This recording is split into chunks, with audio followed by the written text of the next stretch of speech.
नमस्कार दोस्तों, स्वागत है आपका अपने चैनल विधि जुडिशियल एकेडमी में। And in this lecture we are going to deal with the defence of necessity. It was dealt under section 81 of the IPC and now it has been given under section 19 of the BNS. everything is same, concept is same, verbatim सब कुछ same है. इसको मैं एक बार lecture को section 19 BNS को पढ़ा चुका हूँ, but I will request you please इस लेक्चर को जरूर देखिएगा. This lecture was recorded while I was taking offline class and this lecture was recorded, then edited, irrelevant portion was removed and it was a polished class. Then very interesting class, very important for your prelims, very important for your mains. बहुत technicalities भी involve हैं इसमें, तो please go through this और एक एक शब्द को देखना, ध्यान रखना, बेरेक्ट लेके बैठना, क्लास की तरह नोट करना, अंडरलाइन जरूर करना, हाईलाइट जरूर करना और याद जरूर करना बाद में. तो लेट्स स्टार्ट द क्लास. सही है. देखिए आप लोग एक ट्रिक समझ लीजिए मेरी, and this trick is going to help you lot.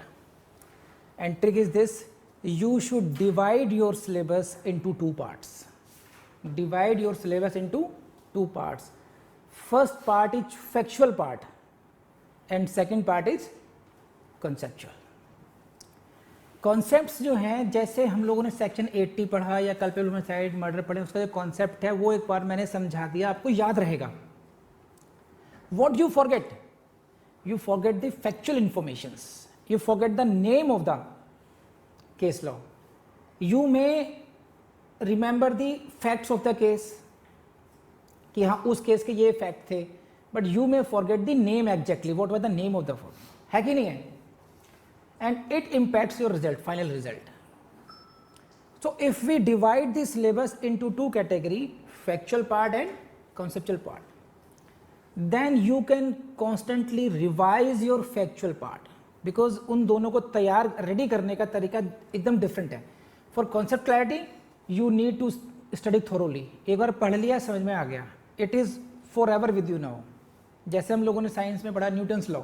Newton's law में जो उसको 3 लॉ हैं, to every reaction there equal and opposite reaction, ये सबको याद है, अभी भी याद होगा. But what you will forget?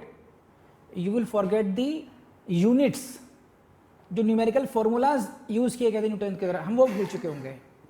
तो व्हाट यू शुड डू कि फैक्चुअल पार्ट में जैसे सेक्शन के नंबर हो गए, कौन से सेक्शन में कौन कौन से केस लॉज हमने याद करने हैं. सेक्शन 80 में 1 2 3, सेक्शन 81 में 1 2 3, इस तरीके से there should be separate list of factual information and you should prepare that factual information in a different manner. Means लगातार याद करना, क्योंकि उसमें कोई रॉकेट साइंस नहीं है.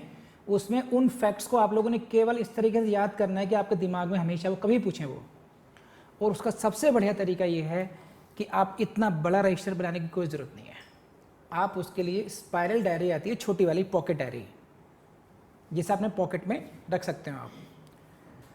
उतनी बड़ी डायरी आप लोग ले लीजिए, उसमें केवल इन्फॉर्मेशन, जैसे सेक्शन 80 इंपॉर्टेंट केस लॉज, उनके केवल नाम लिखिए.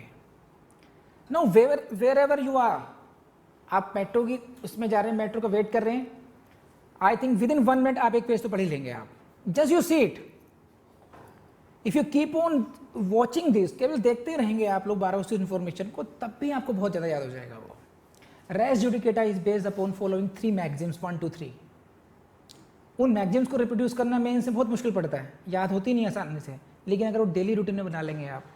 और पॉकेट वाली क्यों कह रहा हूँ? क्योंकि ये वो टाइम है, मैं ये नहीं कह रहा आप स्पेशली बैठो उसके लिए रिवाइज करने के लिए.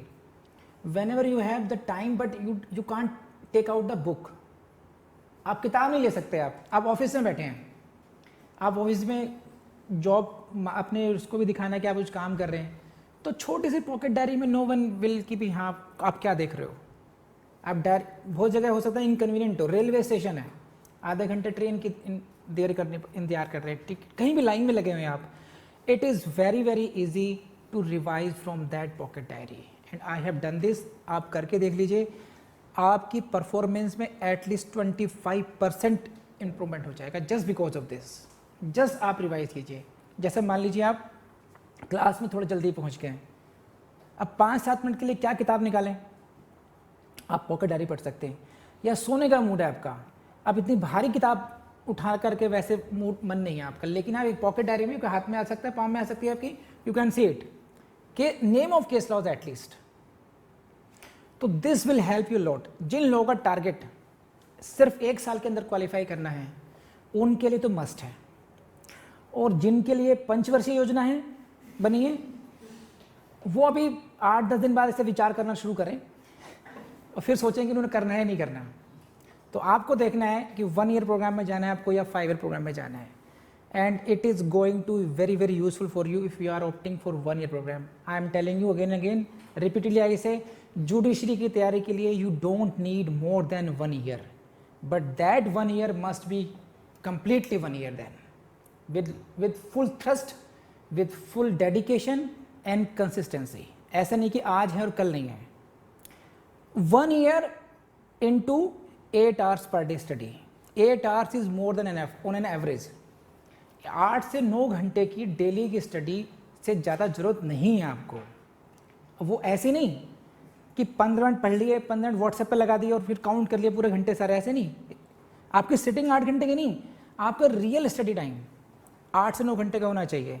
क्योंकि ये मैंने करके देखा है, फुल डे आप सुबह से लेकर 6 से लेकर के रात के 12 बजे तक, ये मेरा रूटीन था पढ़ने का, लेकिन उसमें रियल स्टडी टाइम 8 से 9 घंटे ही होता था। बीच में 15 मिनट का गैप चले गया, वॉशरूम चले गए, आप नहाने चले गए, आपने नाश्ता करने चले गए, आप ये सारे टाइम माइनस कीजिए। तो रियल स्टडी टाइम 8 से 9 घंटे आप दे दें 365 डेज, यू विल बी जज। There is no impediment in that, कुछ है ही नहीं, सिर्फ आप लोगों ने सोचना है बस। उन सब व्हाट्सएप, फेसबुक, दिस दैट से बाहर निकल के देखना है इन सब से। तो आई होप कि आप लोग इस तरफ सोचेंगे ढंग से। हाँ जी, तो please let's start section 81 IPC। We have done 80, now come to 81। Please see this, this is the bare language. Merely by nothing is an offense, nothing is an offense merely by reason of its being done with the knowledge। So please highlight this portion, this phrase, done with the knowledge that it is likely to cause harm if it be done without any criminal intention। This is the second important phrase, without any criminal intention to cause harm, and third one is in good faith for the purpose of preventing or avoiding any harm to person or property। So this is the direct language of this section 81। यहीं से section 81 में जो prelims से question आते हैं वो आपको बताया दूं, सिर्फ और सिर्फ आप लोगों ने ये करना है, इलस्ट्रेशन A और B जरा पढ़ें ना, देखना। A, the captain of a steam vessel suddenly and without any fault or negligence on his part finds himself in such a position that before he can stop his vessel he must inevitably run down to boat B with 20 or 30 passengers on board। A captain है, ठीक है, steam vessel का, और वो एकदम ऐसी position में पाता है अपने आप को कि उसके सामने एक पैसेंजर बोट है कि अगर उसने उसका रास्ता चेंज नहीं किया तो वो 20 और 30 पैसेंजर्स कैरिंग बोट जो है उसको वो डुबो देगा। अचानक सामने स्थिति उसके सामने ऐसे आ गई है, ठीक है। और यही इलस्ट्रेशन कई बार आया आपके एग्जाम में। Unless he changes the course of his vessel, and that by changing his course he must incur risk of running down a boat C with only 2 passengers on board। Now अगर वो रास्ता change करता है तो फिर एक दूसरा risk लेना पड़ेगा उसको, उसमें एक ऐसी बोट है जिसमें 2 लोग हैं। तो now he has to take a call कि 20-30 पैसेंजर्स की लाइफ का रिस्क लें या केवल 2 लोगों का लें, and this is called a defence of necessity, section 81, कि आपको ऐसी स्थिति में क्या क्या एक्सक्यूजेबल है नहीं है। देखिए, तो answer is if he alters his course without any intention to run down the boat C and in good faith for the purpose of avoiding the danger to the passenger in the boat, he is not guilty of the offence though he knew that he was likely to cause the effect। अब समझ लीजिए है क्या मामला। We are going to deal in section 81 which is called as defense of necessity। 80 में हमने deal किया था defence of accident, here we are going to deal it with what? Defence of necessity. कब हम कह सकते हैं कि I did this act out of the necessity? When can you avail the defense of section 81? And for that purpose you will have to satisfy the ingredients of section 81. section 81 के जो ingredients हैं वो दोबारा देख लीजिए आप क्या क्या हैं. पहली बात देखिए, जो खास बात है, in this section the act is being done with the knowledge that it is likely to cause harm. This is very important here कि यहां पर जो डूअर है, ही हैज द नॉलेज कि by my act I am going to cause some harm, कुछ ना कुछ harm मुझसे होने वाला है. Even then he is doing that. This is very important. See, so in this case you are causing a harm to prevent other harm.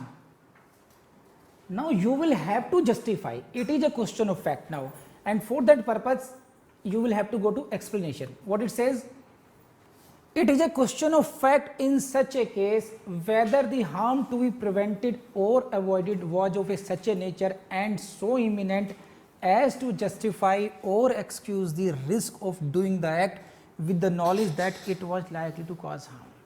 Now this is, it is a question of fact. इसका मतलब समझते हैं हम लोग, हिंदी में बोलते हैं यह तथ्य का प्रश्न है.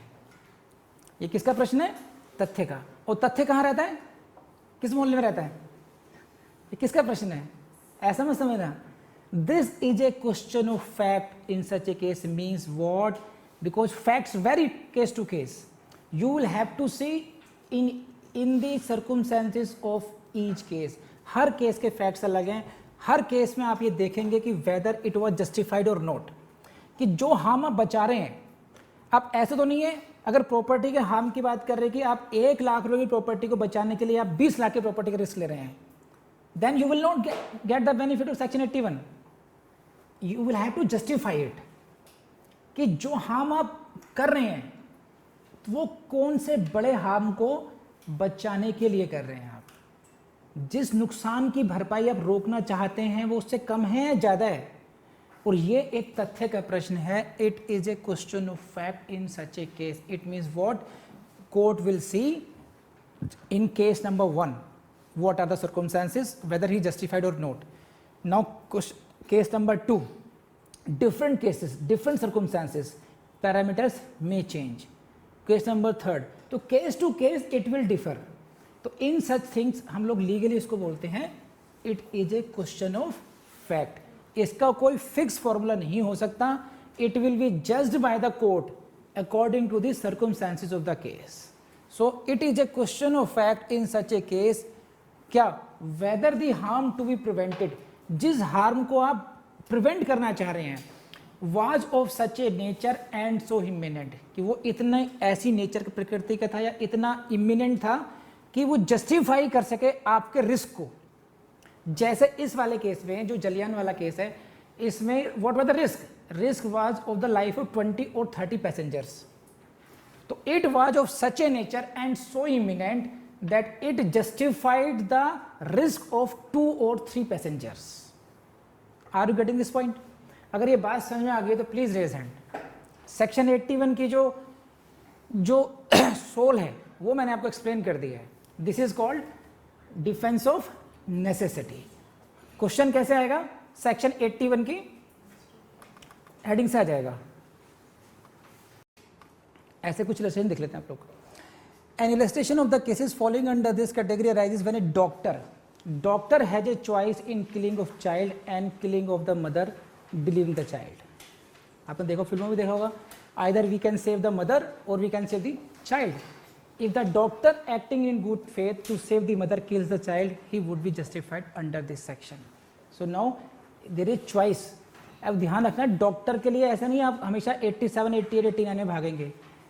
When doctor has to choose out of one, यह वो ट्रिक दे रहा हूं मैं सेक्शन 81 में, out of 2 evils you have to choose one. तो when a doctor is given choice, mother or child, then you will have to go to section 81, apply 81 in that case. And same thing is here, a tiger. This is A sees a tiger attacking B.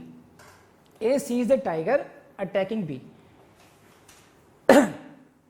and he feels sure that tiger will be on him in a minute.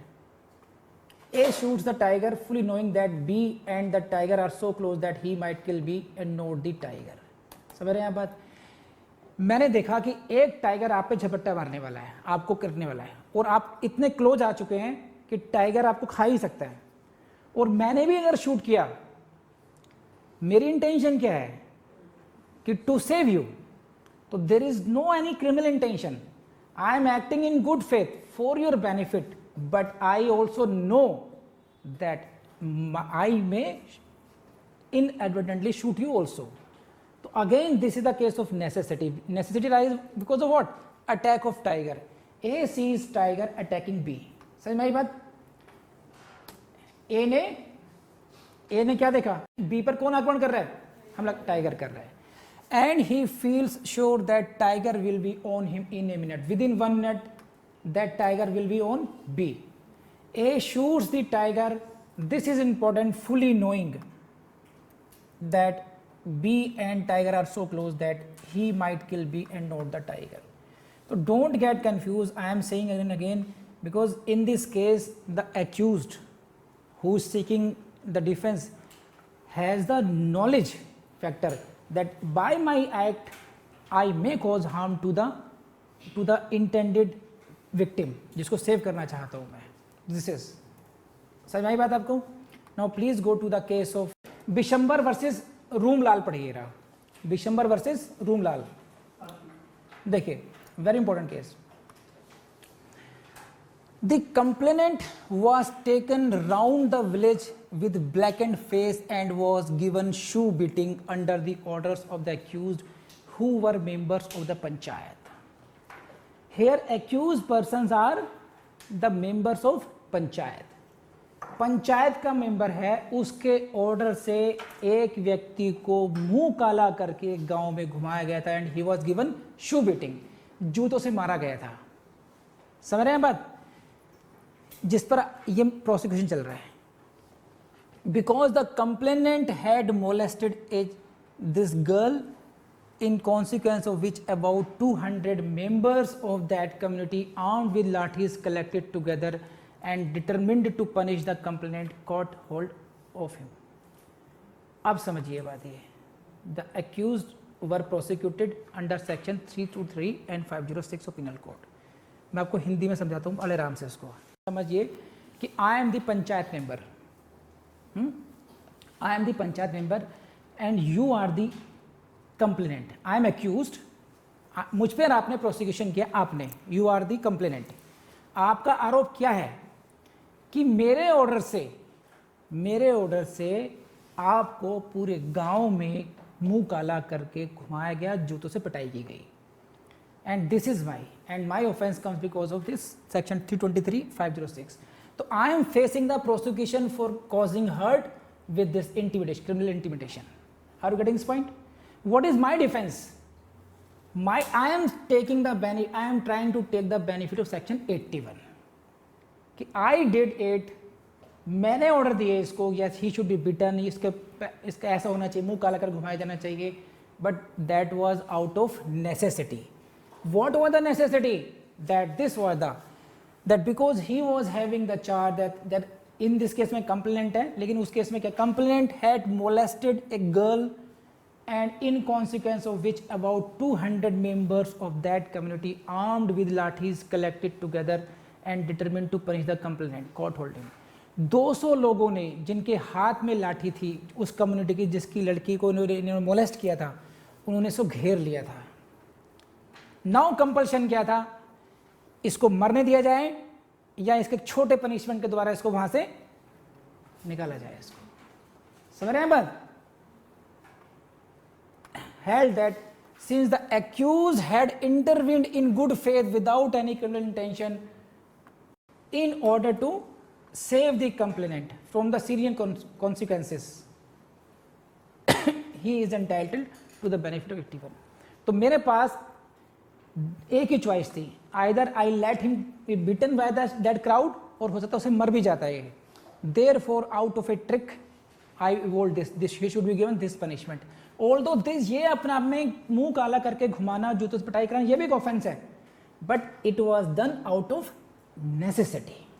Right now I am coming to very important topic is this is, and यहाँ से questions आते हैं कई बार, this is doctrine of self preservation. What is called doctrine of self preservation, and this case law is very very very very important. R versus Dudley and Stephen. इसके facts ऐसे रट लीजिएगा जैसे ये आपको गायत्री मंत्र याद होता है. R versus Dudley and Stephen section 81, इसके फैक्ट, इसके decision. This is very very important for you. Can see this in your prelims, it can be seen in your mains exam as well. और please mind it, यहाँ पर मेरा ऐसा कोई उद्देश्य नहीं कि मैं आपको आईपीसी का विद्वान बनाऊँ. Just my aim is how to crack the exam of judicial services.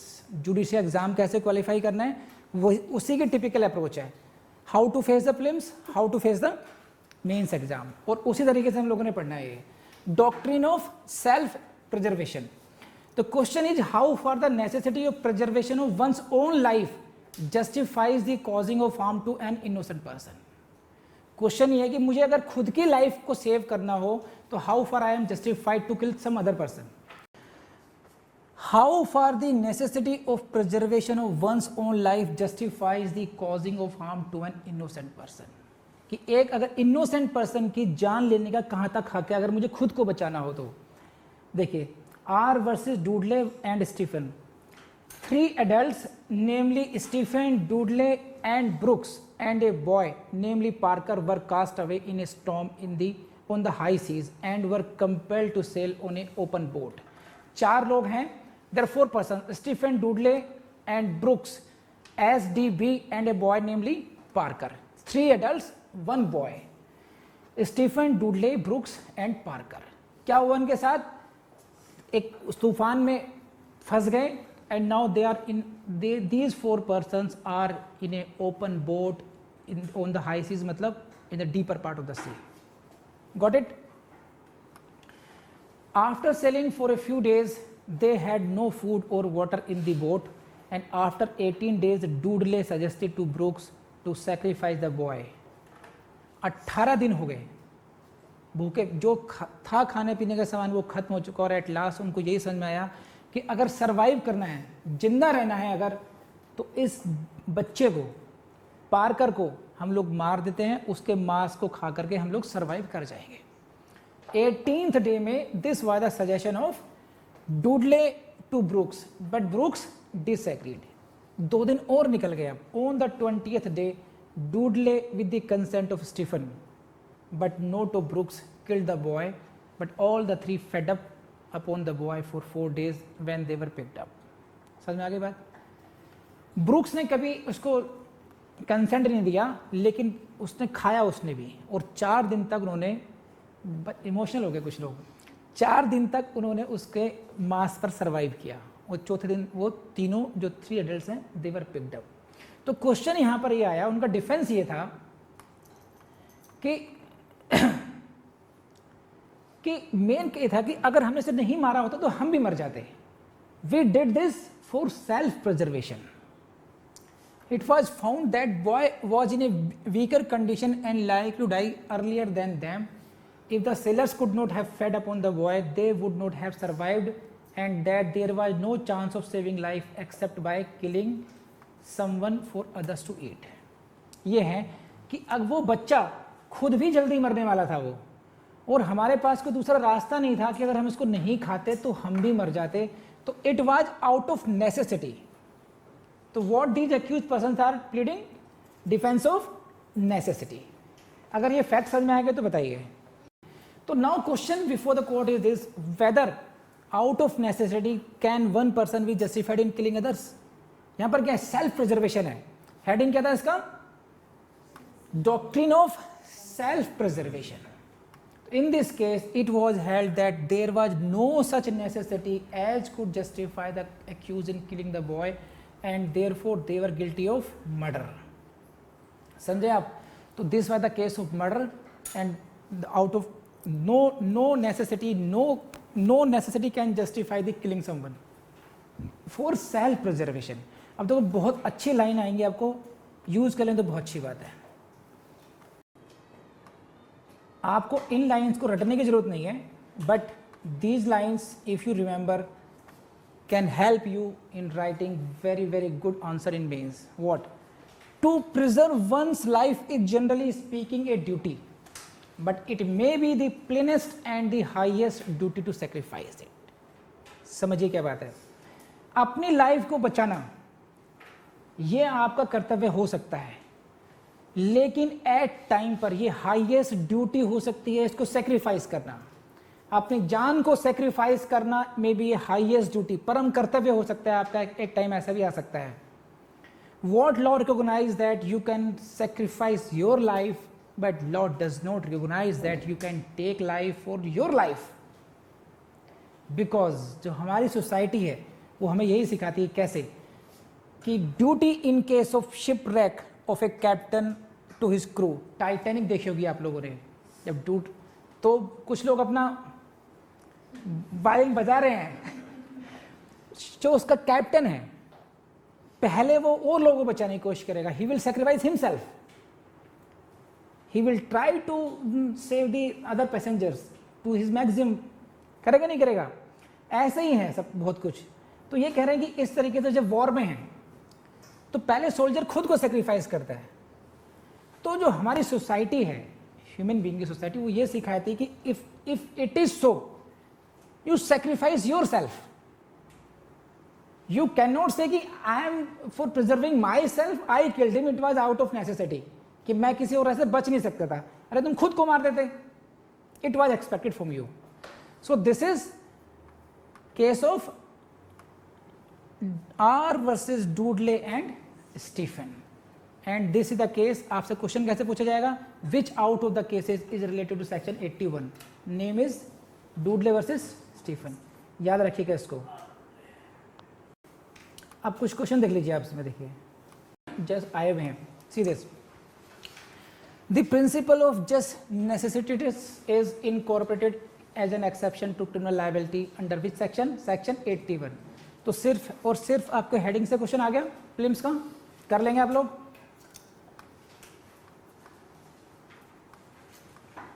A pulls down house in good faith of saving human lives and property. This is the second explanation. A pulls down house is in good faith of saving human lives and property in a great fire.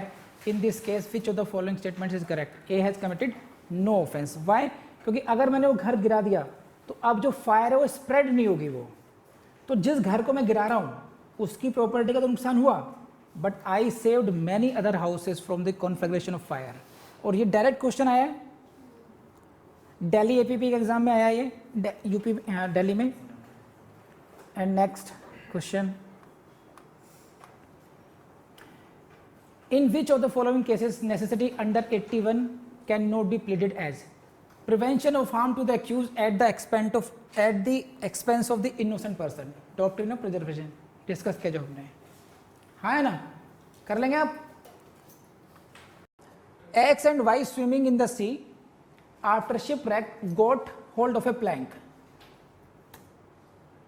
ठीक, the plank was not large enough to support both. X with no other option pushed Y who was drowned. X has committed what? अब ये बताइए इसमें, ये question देखो डीजेएस में आया, उत्तराखंड में आया, यूपीएससी में पूछा गया है। X और Y समुद्र में तैर रहे हैं, सही है। क्यों तैर रहे हैं? क्योंकि उनका जो है शिप है वो डूबने वाला था या टूट गया, वट एवर। एंड नाउ क्या, they got hold of a plank, एक तख्ता कह लीजिए, एक तख्त के वुडन पीस कह लीजिए, उस पर वो पहुंच जाते हैं। The plank was not large enough to support both X and no other option. X with no other option pushed Y, X को लगा कि कोई और ऑप्शन है नहीं और उसने उसको वाई को पुश कर दिया और वाई डूब के मर गया। एक्स ने कोई अपराध किया है नहीं किया, और किया तो कौन सा किया बताइए। देखिए इस केस में फैक्ट्स क्या है, दो लोग अपनी जान बचाने के लिए समुद्र में तैर रहे हैं और तैरते तैरते उनको एक वुडन पीस मिल गया जिसको हम कह रहे हैं प्लैंक, जो कि तैर सकता है, अगर ये उसको पकड़ते हैं तो ये बच सकते हैं, ठीक है। अब वो प्लैंक इतना बड़ा नहीं है कि वो दोनों को सपोर्ट कर पाए, किसी एक व्यक्ति को सपोर्ट कर सकता है। तो x को कोई दूसरा पोर्शन समझ में नहीं आया, x with no option pushed y, एक x ने y को पुश कर दिया और जो इसकी वजह से y डूब के मर गया। अब हमने यहाँ देखना है वेदर x ने कोई ऑफेंस किया या नहीं किया, और क्या उसको सेक्शन 81 का नेसेसिटी का डिफेंस मिलेगा या नहीं मिलेगा। तो बहुत ट्रिकी है। देखिए इसमें है क्या, ये बात तो सच है कि जो y की डेथ हुई, this is because of the in the consequence of the act of the x नहीं धकेलता तो नहीं मरता वो, एक तरीके से x caused the death of the y, हाँ है ना। अब सिर्फ ये देखना है वेदर ही कैन जस्टिफाइड और नॉट, क्या कोई जस्टिफिकेशन है या नहीं है। एक फैक्ट क्लियर है कि y की मौत डूब के हुई, डूबा इसलिए because he was pushed by the x, सही है। Now we have to see whether x can claim any defence और नॉट, वो डिफेंस क्लेम कर सकता है नहीं कर सकता। Now go to the IPC, कौन कौन से हो सकते हैं। फर्स्ट, पहला हो सकता है कि he acted in self defence, section 96 से 106 केस में, but his case will not be covered by the self defence because he was not attacked by the y, उसको y ने अटैक नहीं किया था, सही है। So he will not be justified in taking the defence of self defence. अब ये हट गया पूरा ये। नाउ कौन से रह गए हम, अब बचे 76 से लेकर के 95 वाले। This is not the case of accident. Now घूम फिर करके रह गए section 81। He has the knowledge कि if he will push y will be drowned. Now only thing what he is saying कि if I had not pushed him I would have myself drowned in this case. तो इसमें Planck को grab करने की position depend करती है। Suppose कीजिए अगर प्लैंक पे वो पहले से ही होता x, एक कंडीशन ऐसे अज्यूम कीजिए x के पास पहले से ही प्लैंक है और प्लैंक उसको सपोर्ट करने के लिए एनफ है, और y उस पर आता है, then x is justified in repulsing him because of the self defence, क्योंकि वो उसको सपोर्ट कर रहा है। अब मेरी बात समझ नहीं आ नहीं, मान लीजिए मैं x हूं और मेरे पास पहले से मैंने प्लैंक पे कब्जा कर लिया, पहले से मेरा प्लैंक हो गया भाई अभी ये। नाउ अगर तुम मुझसे छीनने की कोशिश करोगे, it means you are assaulting in such a way that which reasonably cause the apprehension of my death, then I can cause your death in the exercise of right of private defense under section 100। फिर मैं section 100 का लाभ मुझे वहाँ मिल जाएगा। अगर Planck मेरे कब्जे में है और आपने उसे छीनने की कोशिश की या उस पर आने की कोशिश की, तो मैं आपको फोर्सफुली हटा सकता हूँ क्योंकि वो प्लैंक मेरा है ना हो, मेरे पोजीशन में है वो। अब दूसरी सिचुएशन ये है कि दोनों उस प्लैंक को दोनों ने एक साथ पकड़ा। अब कोई ये नहीं कह सकता कि it is for me only. आप समझ रहे, जब भी कभी आएगा ऐसे नहीं ना प्लैंक वाला आ गया, प्लैंक वाला आ गया, उसको ढंग से पढ़ लेना, समझ लेना कि प्लैंक के ग्रैब में एक्चुअल फैक्ट्स क्या हैं। अगर अब ये plank, this plank is being shared by now 2 persons now, then go to the Dudley Stephen fact. You can not justify death of other just to save yourself because he was also having the same right of self preservation. आपने खुद को self, जो उसका ratio है, जो उसका principal है are से डूडले का, that you should sacrifice first, not you should take the sacrifice from the other। तो if in this case this is not the case of no offense, अब ये देखा जाएगा culpable homicide, murder offense of causing death by negligence। This is not the case of negligence because you are deliberately pushing him। Either this is a case of murder or this is a case of culpable homicide। So now in the high sea, in that swim, है ना, you are at least you must be having knowledge that in all probability he will die, so it is the case of murder। तो answer should be according to me B. कितने लोग agree करते हैं बताइए मुझे, raise hand please. जिस किसको समझ में नहीं आया मुझसे पूछिए। तो वो उस आर वर्से डुडले में तो मर्डर हुआ था, आर वर्से डुडले में उन्होंने क्या कहा कि सेल्फ सेक्रीफाइस तो कर सकते हो, सेल्फ प्रिजर्वेशन के लिए किसी की डेथ नहीं कर सकते आप। यहां पर ही हुई है, you are on the plank. Just for your self preservation you cannot push other person. लेकिन मैं फिर कह रहा हूं, फैक्ट्स को ढंग से देख लेना. अगर ये केस ये होता, plank were in the hold of X पहले से ही, एंड देन वाई ने अप्रोच किया होता उसको उससे प्लैंक पर आने के लिए, then X would have been fully justified in throwing him, क्योंकि फिर that would have been the case of self defence. समझ में आई बात? आपको नहीं आई है? कर लेंगे आप लोग. सो दिस इज दो बहुत टेक्निकल चीज़ें हैं, इसलिए मैं काफ़ी डीप में समझा रहा हूँ आपको इनको मैं. और याद रखिएगा, आपको आईपीसी में मेरा गोल यही है विद स्टूडेंट्स के लिए, 15 क्वेश्चन अगर आ रहे हैं प्रीलिम्स में आईपीसी में, तो you will have to solve 15 out of 15, not even a single question. और वो होगा ऐसे ही. अब इन क्वेश्चन को इनको जा करके खुदा के लिए पढ़ लीजिएगा, याद कर लीजिएगा. मेरी करबद्ध प्रार्थना आप लोगों से, समझे. There is a fire in particular locality. A who sees this fire pulls down houses of others in order to prevent the conflagration from spreading and with the purpose of saving human life and property. This is based on illustration. ठीक है? UPSC 1994. An act which would otherwise be crime may in some cases be excused if the person accused of it shows that all except it was done only in order to avoid the consequences. The evil inflicted was not disproportionate, the evil avoided. This is that nothing was done that then was reasonably necessary. So whatever, I have given you plenty of examples now. I don't think much more is needed to explain this. That's all for today, for this section. Thank you. So दोस्तों, मुझे पूरी उम्मीद है कि class आपको पसंद आई होगी. And मैं आपसे एक इन्फॉर्मेशन और शेयर करना चाहता हूँ. देखिए, हम लगातार प्लेलिस्ट को अपडेट कर रहे हैं और हम एक मिशन मोड में हैं कि हम हर स्टूडेंट को जो पढ़ना चाहता है उसको फ्री कोचिंग के रूप में बहुत क्वालिटी कोचिंग हम उनको यूट्यूब के द्वारा ही प्रोवाइड कराएंगे. AIB की भी हमारी क्लासेस बहुत जल्दी आपको मिलनी शुरू हो जाएंगी. LLB क्लासेस के लिए अलग से, LLB university wise LLB classes अलग से मिलेगी आपको. क्लैट के लिए भी हम लोग अलग से क्लासेस अपलोड करवाने वाले हैं. तो हमारा जो ये चैनल है इसको आप सब्सक्राइब करके ज़रूर रखिएगा और बेल बटन ज़रूर प्रेस कर दीजिएगा ताकि आपको नोटिफिकेशन आते रहें और पढ़ते रहिए लगातार. Thank you very much.